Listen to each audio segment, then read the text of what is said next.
음, 여러분 오늘 시작할 때 보라라고 얘기하고 있습니다. 여러분 하나님께서는 이스라엘 백성들에게 역사하실 때 이 말씀을 늘 하십니다. 보라, 내가 여호와됨을 알지어다. 보라, 너희는 그저 네 뒤에 서서 이 전쟁이 어떻게 승리하게 되는지 보게 될 것이다. 보라라고 얘기하고 있습니다.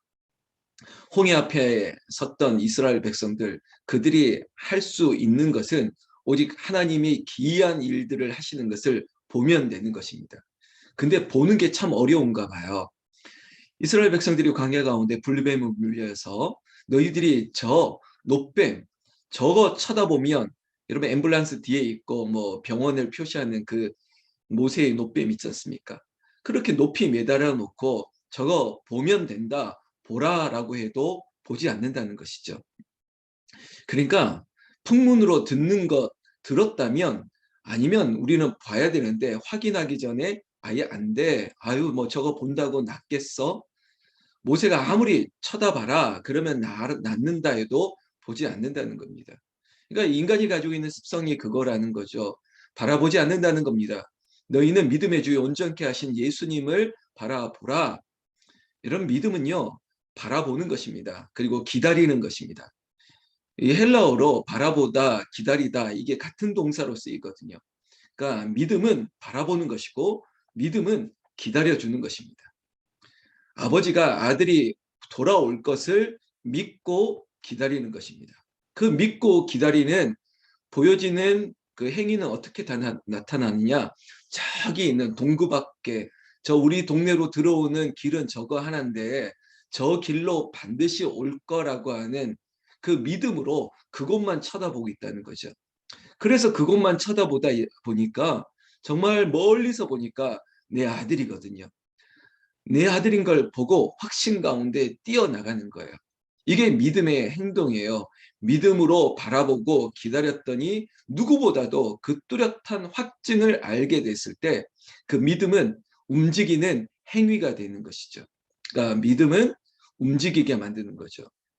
남들은 몰라요. 그래도 아버지는 내 아들이야 라고 확신을 가지고 뛰어가는 것이고, 자 지팡이를 들고 저 바다를 그리고 반석을 향해라 그러면 그 믿음을 가지고 뻗어내는 겁니다. 그러면 그 다음에는 하나님이 역사하는 것입니다.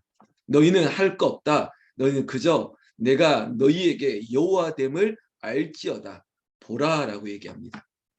여러분 이 동사 꼭 동그라미 치시고, 그래 나도 다른 것을 보는 것이 아니라 하나님 그 믿음의 주 온전케 하시는 예수님만 바라보고, 이 성탄의 계절이 기다림의 계절이죠.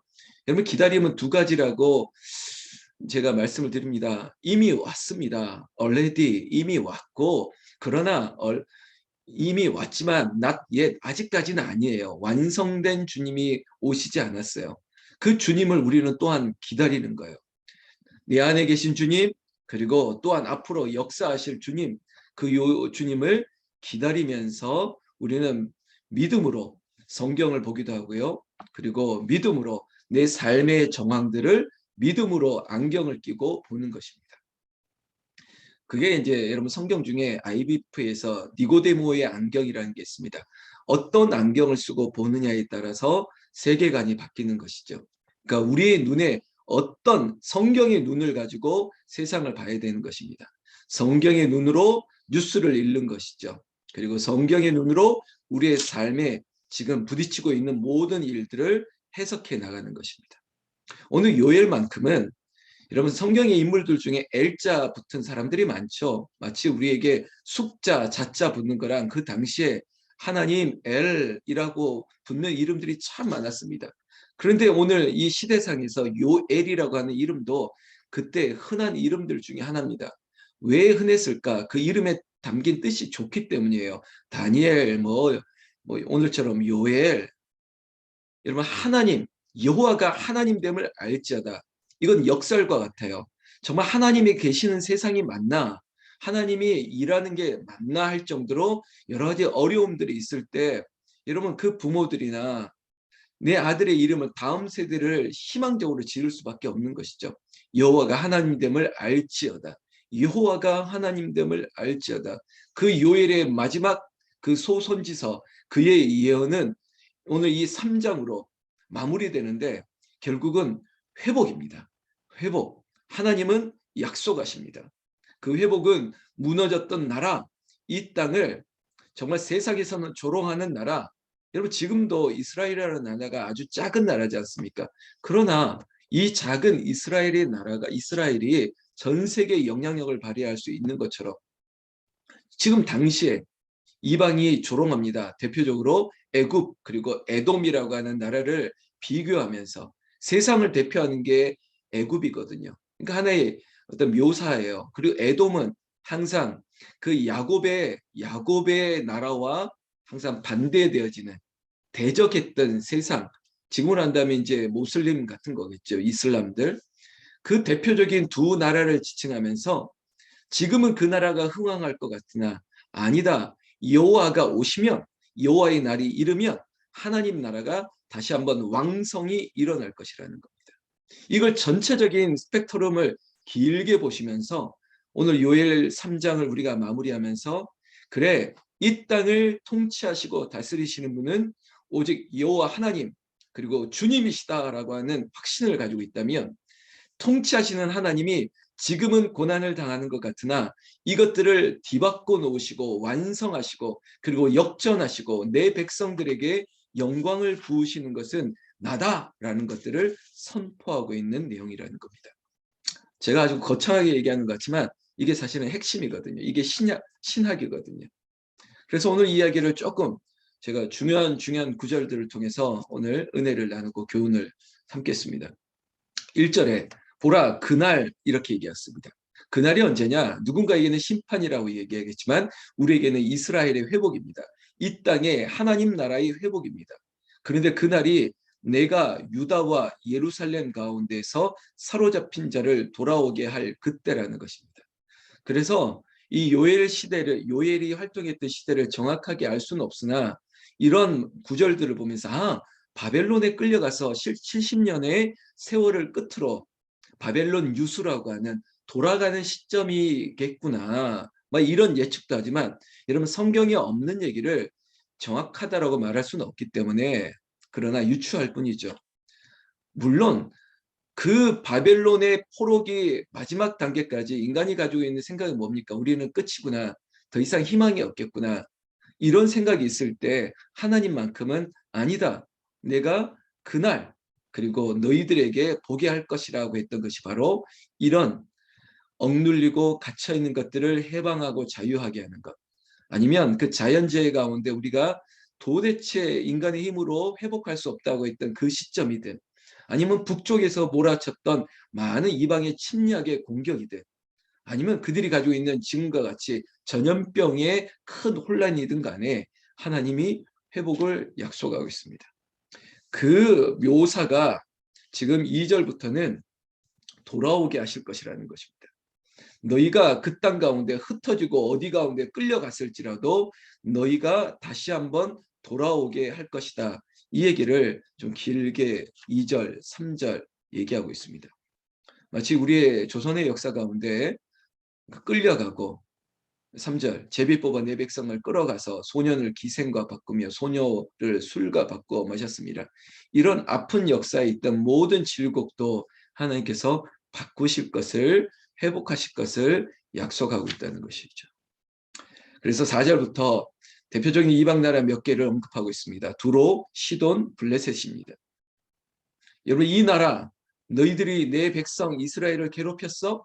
그러면 여러분 하나님은 복수하시는 하나님, 보복하시는 하나님, 하나님께서 전쟁에 능하신 하나님, 당신의 백성을 괴롭혔던 이 이방 민족을 하나님께서 치시겠다는 것입니다. 그것은 심판입니다. 이러한 나라들을 심판할 것이다. 여호와께서 말씀하시니라. 이게 엄중한 하나님의 약속입니다.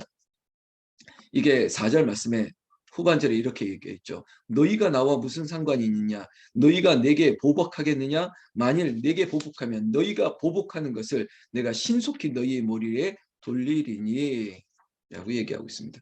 이거는 이스라엘 민족에게 한 얘기가 아니고 두로와 시돈과 그리고 블레셋 지방에 있는 이방 민족들을 향한 하나님의 대꾸인 것이죠. 자, 그러면서 오늘 요엘서 3장 9절부터 마지막 21절까지 그렇다면 하나님이 보라고 하는 그 날을 우리는 비전이라고 얘기하는 꿈을 꿔야 된다는 것입니다. 그 비전은 보이는 것이 되어야 돼요. 그리고 그 보이는 것을 우리는 마치 3D 캐릭터나 이게 안 잡히는 것이 아니라 보이는 것을 우리는 잡는 거예요. 그리고 그것이 나의 것이 되어야 되는 거죠. 그러니까 성경의 역사가 나의 역사가 되고 그리고 하나님의 꿈이 나의 비전이 되는 거예요. 그러니까 하나님께서 이방을 치시겠다. 보복하시겠다. 그리고 너희는 너희의 땅으로 돌아갈 것이다. 그리고 너희의 모든 땅을 회복해야 할 것이다. 이게 하나님의 꿈이고 그것은 나의 비전인 거죠. 그래서 우리가 알고 있는 찬양의 가사 중에 하나님의 꿈이 나의 비전이 되고 그러니까 하나님께서 하셨던 얘기가 우리에게는 보이는 것이 된다는 것입니다. 우리는 그날을 꿈꾸는 것이죠. 여러분 가지고 있는 매일 성경에 오늘 날짜에 그 묵상의 제목이 우리가 꿈꾸는 그날입니다. 잘 정한 것 같아요. 우리는 무엇을 바라보고 있느냐, 그리고 그 꿈을 우리는 어떻게 해석하느냐죠. 여러분 이런 속담도 있지 않습니까? 꿈이야 뭐 다 해몽하기에 따라서 다 다른 거다. 그러나 동일한 사건, 동일한 하나님의 예언, 소선지서가 예언서거든요. 그 예언을 너희는 어떻게 해석하고 어떻게 비전으로 만들어낼 것이냐라는 것입니다. 그래, 메뚜기 때문에 심한 고통, 그리고 마실 물이 없고, 그리고 너희들에게 심한 악취가 나는 것 같은 이런 어려운 현실 속에서도 온전한 하나님의 평화, 회복, 샬롬이 이루어질 것이라고 믿느냐? 그때 우리는 아멘. 이 세상이 아무리 악해도 하나님은 살아계십니다. 하나님께서 이 땅을 회복해 주실 줄로 믿습니다. 이거는 구체적으로 적용을 하는 건 이렇습니다. 하나님 우리에게 회복을 약속했다면 우리는 그 회복의 약속을 내 삶 가운데 적용하는 거예요. 그 구체적인 거예요. 일반화가 아니라 어제 제가 설교했던 것 내용 중에 적당한 거예요. 그래, 저 사람의 성향, 기질, 그리고 형편, 모든 것들이 다 동일하지 않기 때문에 마치 은사가 각양각색, 저분에게 이런 은사, 선물을 주는 것처럼 그게 바로 성령이죠. 캐리그마. 그 성령을 오늘도 하나님께서 각 사람에게 꼭 필요한 것으로 하나님께서 부어주시는 여호와의 날이 임하기를 예수님의 이름으로 축원합니다. 그래서 우리의 믿음은 이전 것이 아니라 하나님의 꿈을 비전으로 성취하기 위한 내일을 향해서 오늘부터 시작해서 내일을 꿈꾸는 것입니다. 오늘 성경 말씀 9절부터 마지막 21절까지 여러분 마지막 전쟁을 위해서 하나님께서 전쟁을 준비하셨습니다. 마치 최후의 날을 준비하는 거예요. 일전을 우리는 보게 될 것입니다. 우리가 기도할 때 마지막 최후의 일격을 준비하신다면 이런 거예요. 그래, 하나님과 함께 이 싸움을 싸우겠노라. 그리고 하나님이 내 앞서 가겠노라. 그러면서 우리가 금식을 선포하든지 아니면 회개의 각성을 선포하든지 이 마지막 전투에서 이번만큼은 물러서지 않고 하나님의 승리를 보기를 원하는 그런 내 안의 전투, 준비 태세, 영적인 각성을 일으키고 다시 한번 이런 싸움에서 반복되어서 실패하지 않을 정도로 마지막 일전에 카운트 펀치를 내려야 되는 것입니다. 하나님도 준비하고 있습니다.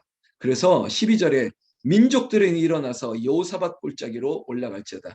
여러분 여호사밧 골짜기 당시에 물리적인 이름으로 뭐 저기에 인왕산 골짜기 이런 것처럼 있는 곳이에요. 그러나 이곳이 여호사밧이 일으켰던 큰 전쟁의 하나의 어떤 전적 기념비가 있는 곳처럼 너희들이 그곳으로 올라가라.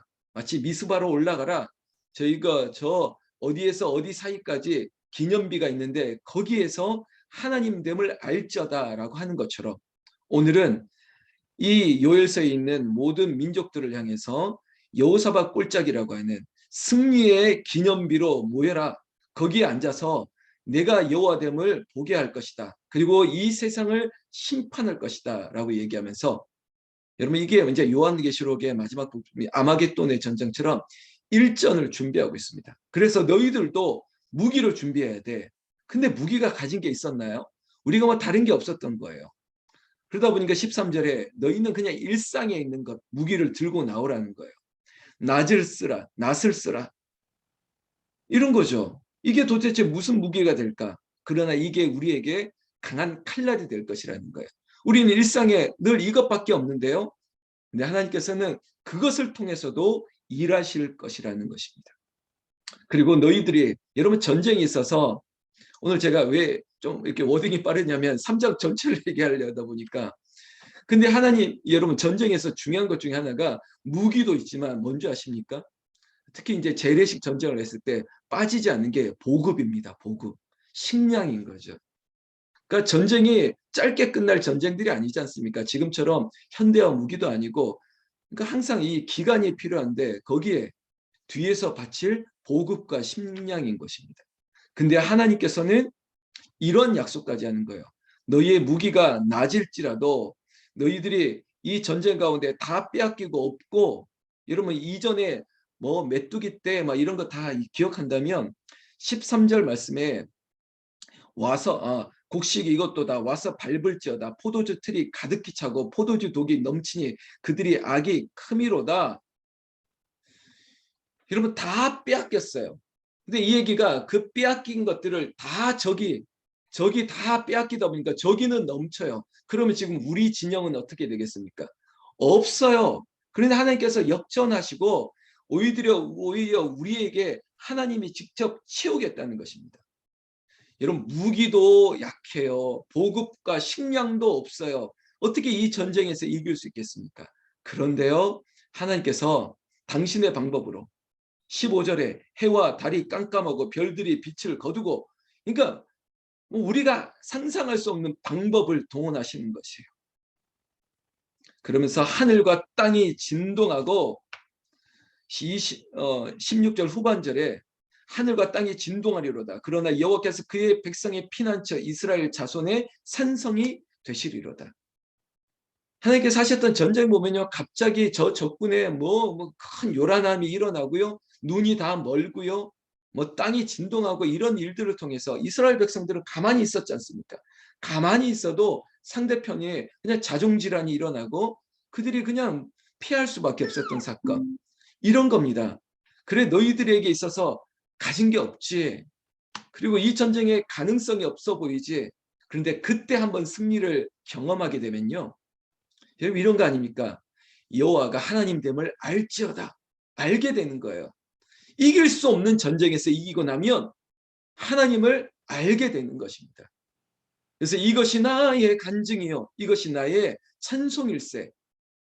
욥기 42장 5절에 내가 죽게 대하여 귀로만 듣다가 눈으로 주를 배움나이다. 이 신앙까지 몇 번을 거치게 나면 아무리 흔들려도 흔들리지 않아요. 아무리 뭐라 해도 하나님을 보고 난 뒤부터는 흔들릴 수가 없어요. 모세도 여호와를 보고 난 뒤에 아무리 옆에서 아론이 뭐라 그러고 백성들이 뭐라 그러고 아무리 무슨 소리를 해도 흔들리지 않아요. 왜 그러냐? 보았기 때문에. 우리의 믿음도 귀로만 듣지 말고 눈으로 주를 배움나이다. 이거 제가 18번이거든요. 최애 구절이에요. 제가 가장 좋아하는 성경 구절.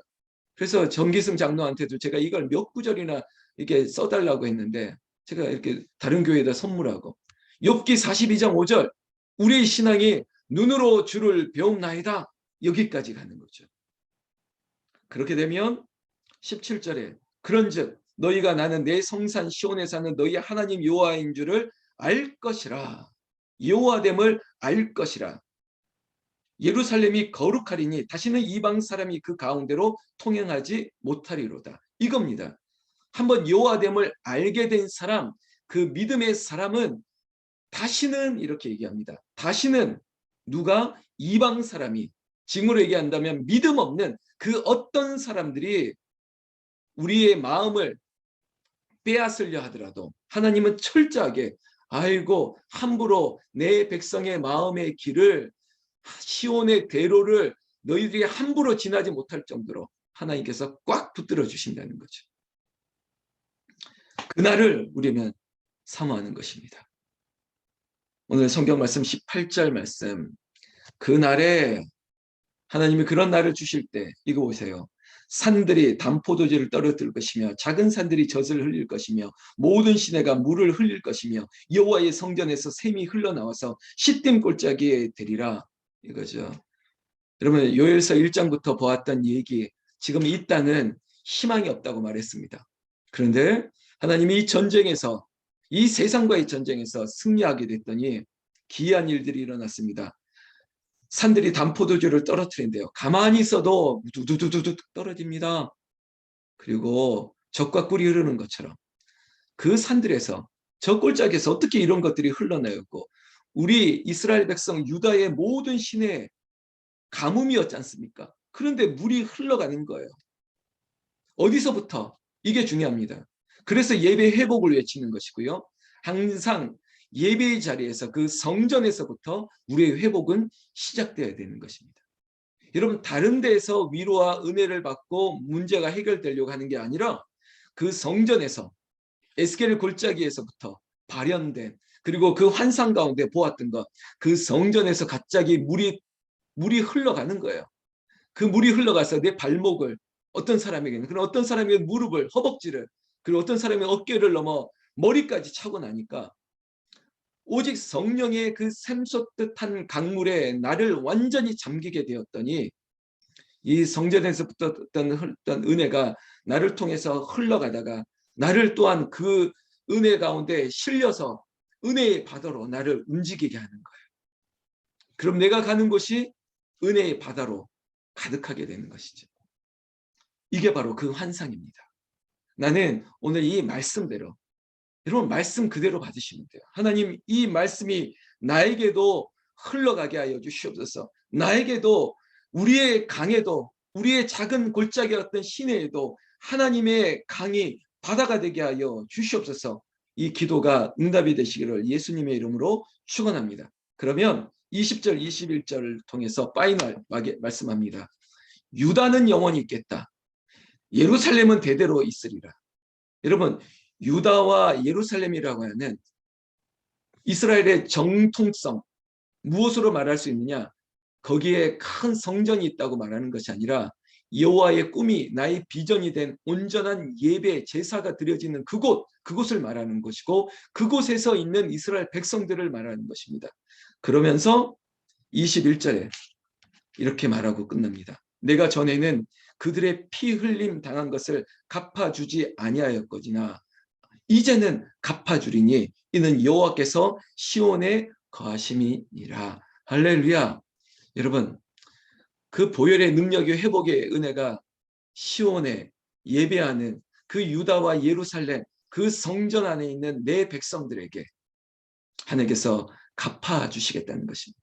사랑하는 북한산 기도원 홍은제일교회를 사랑해 주시고 그 시온에서 그 예배의 자리에서 은혜를 구하는 여러분들 저와 우리 모두에게 하나님의 회복이 그날이 우리에게 비전이 되고 간증이 되고 체험이 되고 흔들리지 않는 반석이 되시기를 나는 우리 주 예수님의 이름으로 축원합니다. 축원합니다.